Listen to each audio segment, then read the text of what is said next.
Bersama tim nasional Indonesia U20, seorang Indra Safri, pelatih tim nasional Indonesia U20, siap menantang Asia lagi.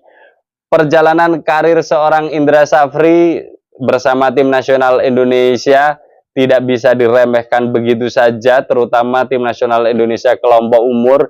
Beberapa prestasi pernah diraih tim nasional Indonesia bersama Coach Indra Safri. Masih ingat tahun 2013 tim nasional Indonesia berhasil membawa Piala AFF, tim nasional Indonesia U19 pulang ke Indonesia. Terus kemudian tahun 2019 Piala AFF U22 juga menjadi juara bersama Coach Indra Safri, dan yang paling fenomenal adalah penantian lebih dari 30 tahun bersama tim nasional Indonesia di SEA Games 2023, tepatnya di Kamboja. Seorang Indra Safri mampu meraih medali emas SEA Games setelah sekian puluh tahun medali itu belum dapat diraih kembali oleh tim nasional Indonesia. Jadi rentetan sejarah peristiwa prestasi ini ya tidak bisa dilupakan begitu saja, bahwa seorang Indra Safri pelatih yang mumpuni khususnya di level Asia Tenggara. Pertanyaan selanjutnya, bagaimana kans, peluang, dan persiapan seorang Indra Safri dalam menantang Asia lagi, ya? Target dari PSSI ke depan jelas sudah sering dikatakan bahwa tim nasional Indonesia U20 akan mencoba ya meraih satu tiket Piala Dunia 2025. Akan tetapi ya kita tidak perlu berbicara sampai sejauh itu. Yes, itu target. Akan tetapi tahapan-tahapan itu harus dilalui satu persatu, dan ya kita akan mengikuti, menikmati pertandingan tim nasional Indonesia bersama Coach Indra Safri. Dalam perjalanan seorang Indra Safri bersama dengan tim nasional Indonesia di level Asia ada dua peristiwa penting. Yang pertama 2014, di mana tim nasional Indonesia U19 juga lolos ya di Piala Asia, akan tetapi memang gagal lolos di fase grup dan menjadi juru kunci. Jadi itu pengalaman yang mungkin tidak bisa dilupakan juga oleh seorang Coach Indra Safri ya. Datang dengan semangat tinggi, akan tetapi saat berjuang di level Piala Asia ternyata level Asia tidak bisa segampang itu diraih. Terus kemudian perjalanan seorang Indra Safri bersama tim nasional Indonesia U19 di Piala Asia 2018 ya. Ini mendapatkan atau menorehkan catatan yang lebih baik. Jadi tim nasional Indonesia berhasil lolos 8 besar atau berhasil lolos di fase grup. Saya pikir ini perjalanan yang superior juga bagi seorang Indra Safri bersama dengan tim nasional Indonesia U19. Jadi kalau kita bicara seorang Indra Safri, pengalamannya bersama tim nasional Indonesia di level Asia sudah terbukti 2 kali. Mampu meloloskan tim nasional Indonesia U19 2 kali di level Piala Asia, dan satu di antaranya lolos di 8 besar atau perempat final. Itu sebuah game changing yang akan menjadi dasar, fondasi, mentality seorang Indra Safri menuju Piala Dunia 2025. Terus bagaimana kansnya? Kalau kita bicara kansnya, maka kita bicara materi pemain ya. Materi pemain dan perjalanannya, dan jadwalnya juga menarik. Oke, kita bahas mengenai jadwal dulu deh ya. Kalau jadwalnya dalam waktu dekat, seorang Indra Safri bersama tim nasional Indonesia U19 ini akan mengikuti turnamen Piala AFF. Akan tetapi ya seperti saya sebutkan berkali-kali bahwa Piala AFF menurut saya tidak menarik. Yang menarik di Piala AFF adalah ketika tim nasional Indonesia nanti akan bertemu dengan Australia. Ya bisa jadi tim nasional Indonesia akan bertemu dengan Australia di semifinal atau di final ya. Dan itu adalah lawan yang menurut saya akan menjadi sparring partner yang mumpuni ya. Karena seperti yang dikatakan Pak Erick Thohir bahwa ya nanti akan dibalaskan oleh kakak-kakak tingkat kalian. Kalian jangan menangis ya. tegakkan kepala, nanti akan dibalaskan, dan ini salah satu momentum juga.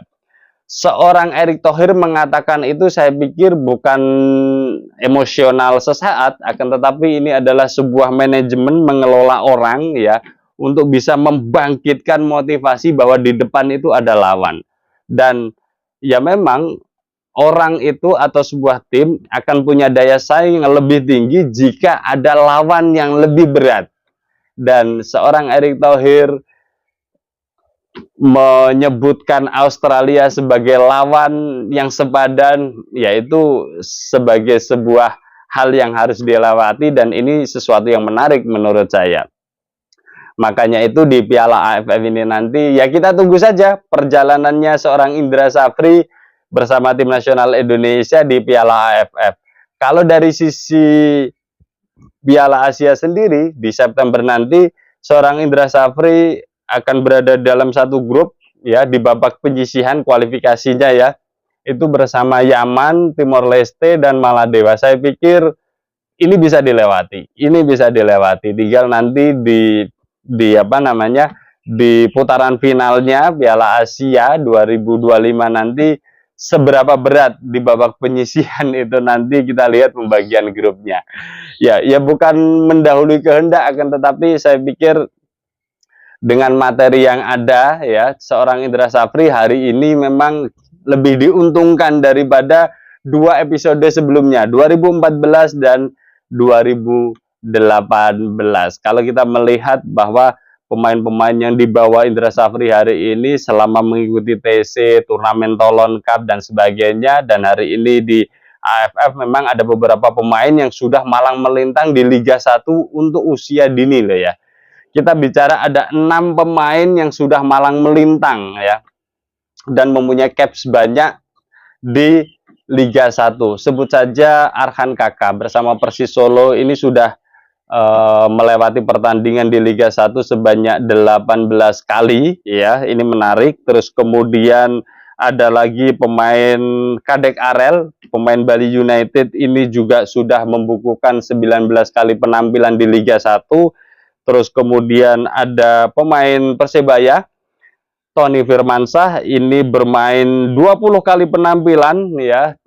Terus kemudian ada lagi Mufli Hidayat, pemain PSM, ini sudah 23 kali penampilan di Liga 1. Terus kemudian ada Muhammad Ragil, pemain Bayangkara, ini 14 kali penampilan, dan yang paling sering dipakai di Liga 1 tentu saja Doni Tripamungkas bersama Persija dengan 45 kali penampilan di Liga 1. Saya pikir ini adalah pemain-pemain yang sudah matang bersama klubnya mengarungi Liga 1 dengan kompleksitas pemain-pemain senior di sana, ada pemain asing juga. Jadi ini sebuah jam terbang yang menjadi catatan poin positif tentunya bagi para pemain itu, dan tentunya efek positif juga akan bisa terafiliasi bersama tim nasional Indonesia bersama Coach Indra Safri. Itu dari sisi pemain yang bermain di Liga 1. Kemudian seorang Indra Safri juga dikasih keleluasaan juga bagi dari PSSI untuk bisa mencari ya talenta-talenta muda, pemain-pemain keturunan, pemain diaspora yang berbakat dan dianggap bisa memperkuat atau mempertajam atau bisa meningkatkan kualitas tim nasional Indonesia di dalam persiapannya ke depan. Kita tahu sudah ada Jens Reven yang ikut bergabung bersama tim nasional Indonesia di Piala AFF U19 ini. Terus kemudian ada 2 pemain yang sudah menjadi WNI sebelumnya, ada Jidabin, terus kemudian Jardine Welber, Sao Paulo punya.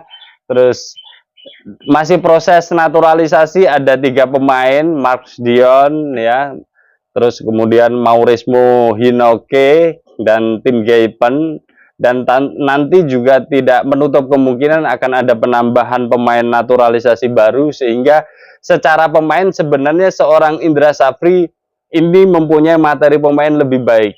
Yang pertama tadi dari sisi histori, seorang Indra Safri pernah berada di level Asia bersama tim nasional Indonesia 2 kali.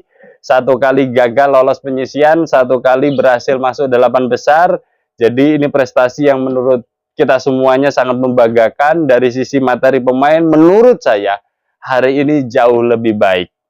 Dari sini potensi seorang Indra Safri menantang Asia lagi patut untuk kita tunggu dan kita nantikan. Kalau kita bicara kualifikasi yang September nanti, ya seperti yang saya bilang tadi, bersama dengan Timor Leste, Yaman, Maladewa, saya pikir seorang Indra Safri bersama tim nasional Indonesia dengan materi, bersama dengan pemain-pemain naturalisasi baru yang sedang diurus PSSI, saya yakin akan bisa melewati jika tidak ada aral yang melintang. Semoga saja. Jadi ini adalah game changing yang sangat menarik bagi seorang Indra Safri dan patut kita dukung ya. Meskipun kalau kita bicara hari ini berkaitan tim nasional Indonesia, seorang Indra Safri akan tetap menjadi bayang-bayang dari pelatih tim nasional Indonesia senior, yaitu Sintayong. Karena memang ya Sintayong mencatatkan prestasi yang fenomenal juga ya bersama tim nasional Indonesia U23 dan tim nasional Indonesia senior. Lolos putaran 3 menjadi bukti otaknya Sintayong mampu membawa tim nasional Indonesia terbang lebih tinggi. Piala Asia U23 mampu membawa ke semifinal, saya pikir ini prestasi yang luar biasa. Tinggal seorang Indra Safri bisa melewati apa yang sudah diraih seorang Sintayong atau tidak ya. Kalau di 8 besar untuk tim nasional Indonesia U20, saya pikir Indra Safri pernah melakukan itu di 2018. Dan Sintayong gagal waktu membawa tim nasional Indonesia U20 untuk bisa lolos fase grup. Akan tetapi ya ini tidak bisa dibandingkan begitu saja. Akan tetapi jika kita mau menjadikan ini sebagai motivasi positif bagi seorang Indra Safri, maka pencapaian yang sudah dilakukan Sintayong di Piala Asia U20 ya ini patut dilewati oleh seorang Indra Safri, sehingga eksistensi seorang Indra Safri ini nanti tidak dipertanyakan oleh publik, terutama netizen. Karena ya kalau saya melihat ada banyak sekali keraguan netizen fans tim nasional Indonesia di bawah coach Indra Safri. Tapi saya akan mengatakan hal yang berbeda melalui data histori yang ada dan materi pemain yang ada juga. Harusnya Coach Indra Safri bisa berbuat banyak bersama tim nasional Indonesia U20. Piala AFF tidak mulu-mulu kalahkan Australia Coach Indra Safri. Terus kemudian untuk kualifikasi Piala Asia jelas loloskan tim nasional Indonesia untuk bisa tampil di Piala Asia 2025 nanti.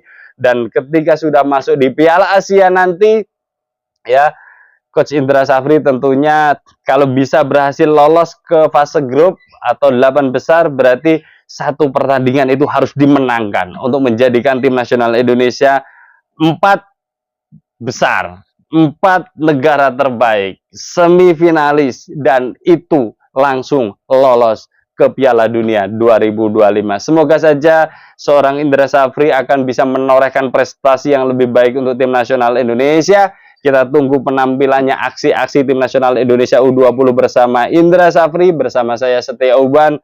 Thanks for watching.